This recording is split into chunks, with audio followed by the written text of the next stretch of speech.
ਜਿੱਕਣ ਅੱਗੇ ਕਹਿੰਦੇ ਨਾ, ਉਹ ਫਲਾੜਿਆ ਤੁਹਾਨੂੰ ਤਾਂ ਘਰੋਂ ਸਾਲਣ ਨਹੀਂ ਲੱਭਦਾ ਦੂਜੀ ਵਾਰੀ, ਤੁਹਾਨੂੰ ਪਹਿਲੀ ਵਾਰੀ ਵੀ ਨਹੀਂ ਲੱਭਣਾ। ਤੁਸੀਂ ਅਗਰ ਲਿਤਰਾਂ ਤੋਂ ਡਰਦੇ ਸੱਚ ਨਹੀਂ ਬੋਲ ਸਕਦੇ ਤੇ ਕਮ ਅਜ਼ ਕਮ ਆਪਣਾ ਮੂੰਹ ਬੰਦ ਰੱਖੋ।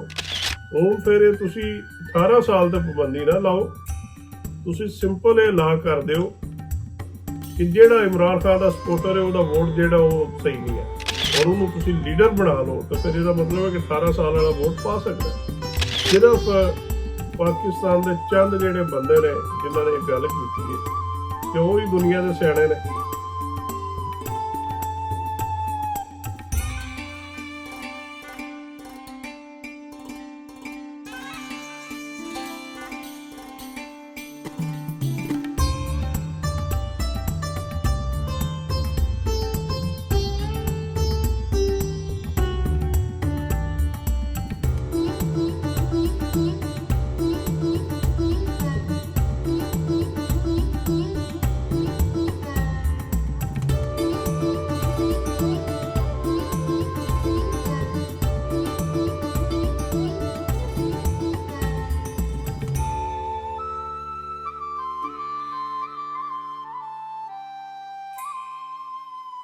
जी अस्सलाम वालेकुम, जी आया ਨੂੰ ਪੰਜਾਬੀ ਤਬਸਰੇ ਦੇ ਵਿੱਚ ਸ਼ੁਰੂ ਕਰਨੇ ਆ ਅੱਲਾ ਦਾ ਨਾਮ ਲੈ ਕੇ।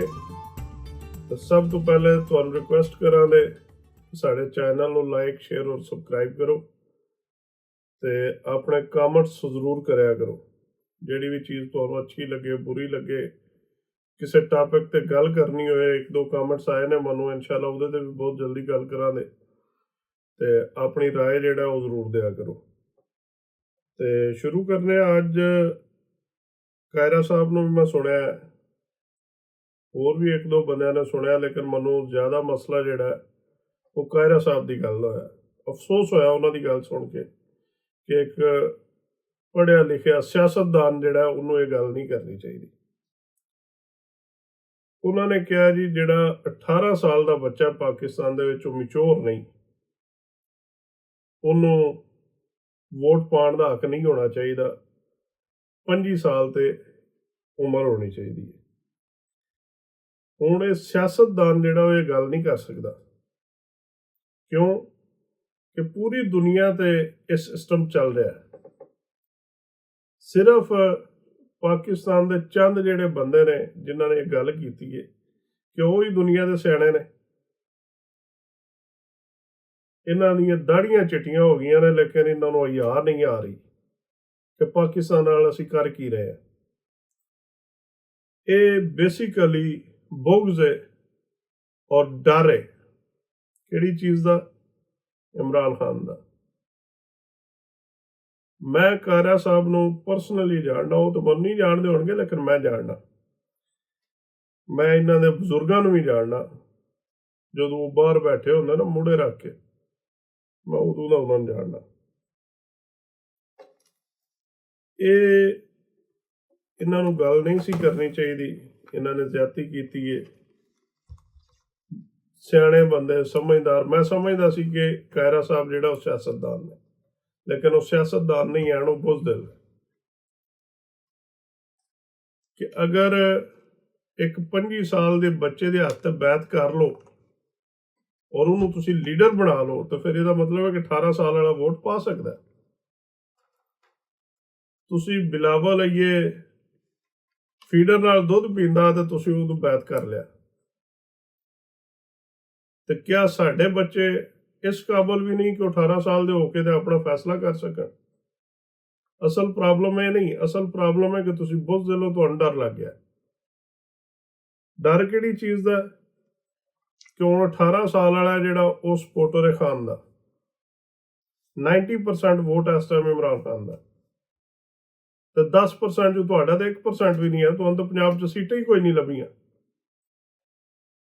ਹੁਣ ਫਿਰ ਇਹ ਤੁਸੀਂ 18 ਸਾਲ ਤੇ ਪਾਬੰਦੀ ਨਾ ਲਾਓ, ਤੁਸੀਂ ਸਿੰਪਲ ਇਹ ਲਾ ਕਰ ਦਿਓ ਕਿ ਜਿਹੜਾ ਇਮਰਾਨ ਖਾਨ ਦਾ ਸਪੋਰਟਰ ਹੈ ਉਹਦਾ ਵੋਟ ਜਿਹੜਾ ਉਹ ਸਹੀ ਨਹੀਂ ਹੈ, ਉਹ ਵੋਟ ਨਹੀਂ ਕਾਸਟ ਕਰ ਸਕਦਾ। ਇਹ ਬਿਹਤਰ ਰਹੇਗਾ। ਫਿਰ ਹੋ ਸਕਦਾ ਕਿ ਤੁਹਾਨੂੰ ਕੋਈ ਪੰਜਾਬ 'ਚੋਂ 10 ਸੀਟਾਂ ਲੱਭ ਜਾਣ ਪੀਪਲ ਪਾਰਟੀ ਨੂੰ, ਅਦਰਵਾਈਜ਼ ਤੁਹਾਡੀ ਤਾਂ ਸੀਟ ਹੀ ਕੋਈ ਨਹੀਂ ਪੀਪਲ ਦੀ। ਤੁਹਾਨੂੰ ਤਾਂ ਘਰੋਂ ਵੋਟ ਨਹੀਂ ਲੱਭਦੇ। ਉਹ ਜਿੱਕਣ ਅੱਗੇ ਕਹਿੰਦੇ ਨਾ, ਉਹ ਫਲਾੜਿਆ ਤੁਹਾਨੂੰ ਤਾਂ ਘਰੋਂ ਸਾਲਣ ਨਹੀਂ ਲੱਭਦਾ ਦੂਜੀ ਵਾਰੀ, ਤੁਹਾਨੂੰ ਪਹਿਲੀ ਵਾਰੀ ਵੀ ਨਹੀਂ ਲੱਭਣਾ। ਤੁਸੀਂ ਆਪਣੇ ਆਪ 'ਚ ਆਪਣੇ ਤੇ ਨਜ਼ਰ ਮਾਰੋ, ਵੋਟਾਂ ਵੱਲ ਨਾ ਜਾਓ ਕਿ ਵੋਟ 18 ਸਾਲ ਦਾ ਪਾਏਗਾ ਜਾਂ 25 ਸਾਲ ਦਾ ਪਾਏਗਾ। ਮੈਂ ਤੁਹਾਨੂੰ ਪਰਸਨਲੀ ਜਾਣਦਾ, ਮੈਂ ਖਹਿਰਾ ਸਾਹਿਬ ਦੀ ਬੜੀ ਇੱਜ਼ਤ ਕਰਦਾ। ਮੈਂ ਇੱਕ ਸ਼ਾਦੀ ਤੇ ਗਿਆ, ਇਸ ਗੱਲ ਨੂੰ 3-4 ਸਾਲ ਹੋ ਗਏ ਨੇ। ਖਹਿਰਾ ਸਾਹਿਬ ਗਏ ਨੇ, ਖਹਿਰਾ ਸਾਹਿਬ ਨੇ ਉੱਠ ਕੇ ਕਿਸੇ ਬੰਦੇ ਨੂੰ ਸਲਾਮ ਨਹੀਂ ਲਿਆ। ਤੇ ਇਹ ਕਹਿੰਦੇ ਨੇ ਕਿ ਵੋਟ ਜਿਹੜਾ ਇੰਝ ਹੋਣਾ ਚਾਹੀਦਾ ਤੇ ਇੰਝ ਹੋਣਾ। ਤੁਹਾਡੇ ਕੋਲ ਤਾਂ ਮੈਜੋਰਟੀ ਨਹੀਂ, ਤੁਸੀਂ ਕਿਹੜੀ ਗੱਲ ਤੇ ਗੱਲ ਕਰ ਰਹੇ ਹੋ? ਤੁਸੀਂ ਤੇ ਜਿਹੜੇ ਲਾਅ ਬਣਾ ਰਹੇ ਹੋ, ਜਿਸ ਟਾਈਮ ਹਾਫਿਜ਼ ਸਾਹਿਬ ਗਏ, ਤੁਹਾਨੂੰ ਤਾਂ ਦੁਨੀਆ ਨੇ ਅੰਡੇ ਮਾਰ ਰਹੇ ਨੇ ਗੰਦੇ। ਤੁਸੀਂ ਤੇ ਇਤਨੇ ਗੰਦੇ ਹੋ ਗਏ ਹੋ ਕਿ ਤੁਹਾਨੂੰ ਲੋਕਾਂ ਨੇ ਜੁੱਤੀਆਂ ਮਾਰਨੀਆਂ ਨੇ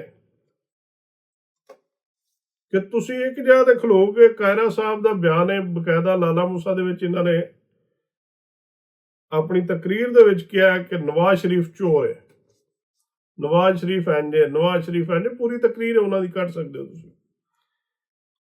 ਹੁਣ ਉਹੀ ਬੰਦਾ, ਉਹੀ ਖਹਿਰਾ ਸਾਹਿਬ ਨਵਾਜ਼ ਸ਼ਰੀਫ ਨੂੰ ਡਿਫੈਂਡ ਕਰ ਰਹੇ ਹੁੰਦੇ ਨੇ। ਉਹਨਾਂ ਨੇ ਵੀ ਮਰੀਮ ਨਵਾਜ਼ ਨੂੰ ਅੰਮੀ ਬਣਾ ਲਿਆ ਔਰ ਉਹਨੂੰ ਡਿਫੈਂਡ ਕਰ ਰਹੇ ਹੁੰਦੇ ਨੇ। ਇਹ ਅੰਮੀ ਚੋਂ ਨਿਕਲੋ ਤੁਸੀਂ ਹੁਣ। ਆਪੂ ਜਿਹੜਾ ਉਹ ਕਵਰ 'ਚ ਲੱਤਾਂ ਨੇ ਤੁਹਾਡੀਆਂ, ਛੜਾ ਮੂੰਹ ਹੀ ਬਾਹਰ ਰਹਿ ਗਿਆ ਤੁਹਾਡਾ। ਤੇ ਕੋਈ ਅੱਲਾ ਨੂੰ ਯਾਦ ਕਰੋ, ਕੋਈ ਖੁਦਾ ਦਾ ਖੌਫ ਕਰੋ। ਤੁਸੀਂ ਅਗਰ ਲਿਤਰਾਂ ਤੋਂ ਡਰਦੇ ਸੱਚ ਨਹੀਂ ਬੋਲ ਸਕਦੇ ਤੇ ਕਮ ਅਜ਼ ਕਮ ਆਪਣਾ ਮੂੰਹ ਬੰਦ ਰੱਖੋ, ਚੰਗੀ ਗੱਲ ਕਰ ਲਓ। ਇੱਕ ਗੱਲ ਸੁਣ ਕੇ ਤਾਂ ਮੈਨੂੰ ਤਕਲੀਫ ਹੋਈ ਹੈ ਕਿ ਇੱਕ ਸਿਆਸਤਦਾਨ ਜਿਹਨੂੰ ਬੰਦੇ ਕਹਿੰਦੇ ਸੀ ਕਿ ਯਾਰ ਬੜਾ ਮੈਚੁਰ ਸਿਆਸਤਦਾਨ ਹੈ, ਉਹ ਬੰਦਾ ਇਹ ਗੱਲ ਕਰੇ ਤਾਂ ਤਕਲੀਫ ਹੁੰਦੀ ਹੈ। ਫਿਰ ਮੇਰੀ ਬਰਾਦਰੀ ਵੀ ਹੋਈ ਤੇ ਮੈਨੂੰ ਇਸ ਵਾਸਤੇ ਤਕਲੀਫ ਜ਼ਿਆਦਾ ਕਿ ਗੁਜਰਾਂ ਵਿੱਚ ਵੀ ਡਰਪੋਕ ਹੈ ਨੇ। ਤੁਹਾਡੇ ਕਜ਼ਨ ਤੇ ਆਏ ਦੇ ਨਹੀਂ, ਮੈਂ ਇੱਕ ਦੋ ਨੂੰ ਜਾਣਦਾ। ਤੁਹਾਡੇ ਬਜ਼ੁਰਗ ਵੀ ਆਇੰਦੇ ਨਹੀਂ ਹੈ। ਤੁਸੀਂ ਕਿੱਧਰ ਟੁਰ ਗਏ ਹੋ? ਜਾਂ ਤੇ ਤੁਸੀਂ ਚੋਰ ਹੋ, ਤੁਹਾਨੂੰ ਖਤਰਾ ਹੈ ਕਿ ਸਾਡੇ ਤੇ ਕੇਸ ਨਾ ਪੈ ਜਾਣ, ਤਾਂ ਪਾਲਿਸ਼ ਲਾ ਰਹੇ ਹੋ। ਉਧਰ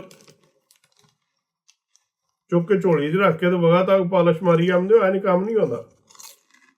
ਜ਼ਿੰਦਗੀ ਔਰ ਮੌਤ ਅੱਲਾ ਦੇ ਹੱਥ ਵਿੱਚ, ਡਰਨਾ ਅੱਲਾ ਤੋਂ ਚਾਹੀਦਾ। ਇਹ ਨਵਾਜ਼ ਸ਼ਰੀਫ ਨੇ ਤੁਹਾਨੂੰ ਕੋਈ ਨਹੀਂ ਬਚਾਉਣਾ, ਨਾ ਹੀ ਅੰਮੀ ਨੇ ਬਚਾਉਣਾ। ਤੇ ਥੋੜਾ ਜਿਹਾ ਜਦੋਂ ਬੋਲਦੇ ਹੋ ਆਪਣੇ ਆਪ ਤੇ ਕੰਟਰੋਲ ਕਰੋ, ਤੁਹਾਡੀ ਮਿਹਰਬਾਨੀ ਹੋਏਗੀ।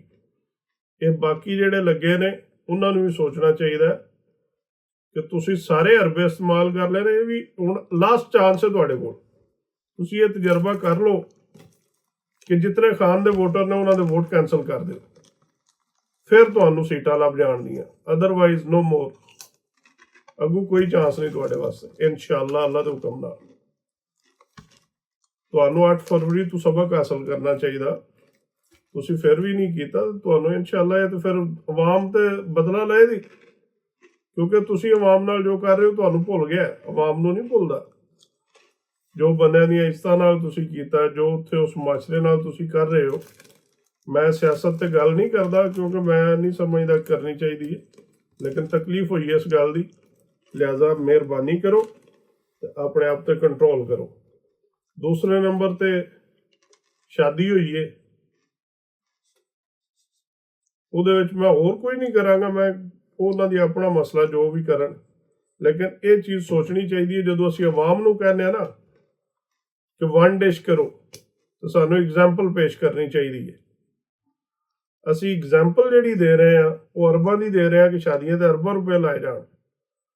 ਦੂਜੇ ਨੂੰ ਅਸੀਂ ਕਿਸ ਤਰ੍ਹਾਂ ਕਹਿ ਸਕਦੇ ਹਾਂ ਕਿ ਤੂੰ ਇਹ ਨਹੀਂ ਕਰ ਸਕਦਾ? ਗਰੀਬ ਆਵਾਮ ਹੈ, ਕੁਝ ਤੁਸੀਂ ਸੋਚੋ, ਐਗਜ਼ਾਮਪਲ ਬਣੋ। ਖਾਨ ਦਾ ਮੁਕਾਬਲਾ ਕਰਨ ਵਾਸਤੇ ਖਾਨ ਦੇ ਲੈਵਲ ਤੇ ਆਉਣਾ ਪਵੇਗਾ। ਅਗਰ ਤੁਸੀਂ ਉਸ ਲੈਵਲ ਤੇ ਨਹੀਂ ਆਓਗੇ ਤਾਂ ਤੁਸੀਂ ਖਾਨ ਦਾ ਮੁਕਾਬਲਾ ਨਹੀਂ ਕਰ ਸਕਦੇ। ਖਾਨ ਨੇ ਆਪਣੇ ਆਪ ਨੂੰ ਮਾਰਿਆ ਔਰ ਤੁਸੀਂ ਨਹੀਂ ਮਾਰ ਰਹੇ। ਤੁਸੀਂ ਉਸ ਲੈਵਲ ਤੇ ਨਹੀਂ ਆ ਸਕਦੇ। ਉਹਦੇ ਵਾਸਤੇ ਕੁਰਬਾਨੀ ਦੇਣੀ ਪੈਂਦੀ ਹੈ, ਸੈਕਰੀਫਾਈਸ ਕਰਨਾ ਪੈਂਦਾ। ਲਿਹਾਜ਼ਾ ਐਗਜ਼ਾਮਪਲ ਬਣੋ, ਆਪਣੇ ਤੋਂ ਸ਼ੁਰੂ ਕਰੋ। ਜਦੋਂ ਤੁਹਾਡੇ ਵਾਸਤੇ ਸਾਰਾ ਕੁਝ ਜਾਇਜ਼ ਹੈ ਤੇ ਆਵਾਮ ਤੇ ਨਹੀਂ ਫਿਰ ਉਹਦੇ ਤੇ ਕੰਟਰੋਲ ਕਰੇਗੀ। ਦੁਨੀਆ ਰੁੜ ਗਈ ਇਸਲਾਮ ਵਿੱਚ, ਜ਼ਿਮੀਂਦਾਰ ਮਰ ਗਿਆ, ਤੁਸੀਂ ਆਪਣੇ ਲੱਲੇ ਤਲੱਲੇ ਜਿਹੜੇ ਨੇ ਉਹ ਹੋਰ ਜ਼ਿਆਦਾ ਵਧਾ ਲਏ ਨੇ। ਬਰਾਏ ਮਿਹਰਬਾਨੀ ਇਹਨੂੰ ਘਟਾਓ, ਲੱਲੇ ਤਲੱਲੇ ਖਤਮ ਕਰੋ ਤੇ ਦੁਨੀਆ ਵਾਸਤੇ ਮਿਸਾਲ ਬਣੋ। ਤੁਹਾਡਾ ਤੇ ਕੰਮ ਸੀ ਕਿ ਸਾਦਗੀ ਨਾਲ ਸ਼ਾਦੀ ਕਰਦੇ ਤਾਂ ਕਿ ਤੁਹਾਨੂੰ ਲੋਕ ਫਾਲੋ ਕਰਦੇ। ਤੁਸੀਂ ਹੁਣ ਮੈਂ ਗਾਈ ਤੇ ਤੂੰ ਨਹੀਂ ਬੋਲਣਾ ਚਾਹੁੰਦਾ ਤੇ ਲਿਆਦਾ ਮਿਹਰਬਾਨੀ ਕੀਤੀ ਜਾਏ। ਅੱਜ ਦਾ ਵਲੌਗ ਮੇਰਾ ਇਤਨਾ ਹੀ ਆ। ਤਕਲੀਫ ਹੋਈ ਹੈ ਕੈਰਾ ਸਾਹਿਬ ਦੀ ਗੱਲ ਦੀ, ਇਸ ਵਾਸਤੇ ਅਰਜੈਂਟ ਛੋਟਾ ਜਿਹਾ ਬਣਾਇਆ ਤੇ ਇਨਸ਼ਾਅੱਲਾ ਮਿਲਦੇ ਹਾਂ ਅਗਲੇ ਵਲੌਗ ਦੇ ਵਿੱਚ। ਚੈਨਲ ਨੂੰ ਲਾਈਕ ਸ਼ੇਅਰ ਔਰ ਸਬਸਕ੍ਰਾਈਬ ਕਰੋ। ਅੱਲਾ ਹਾਫਿਜ਼।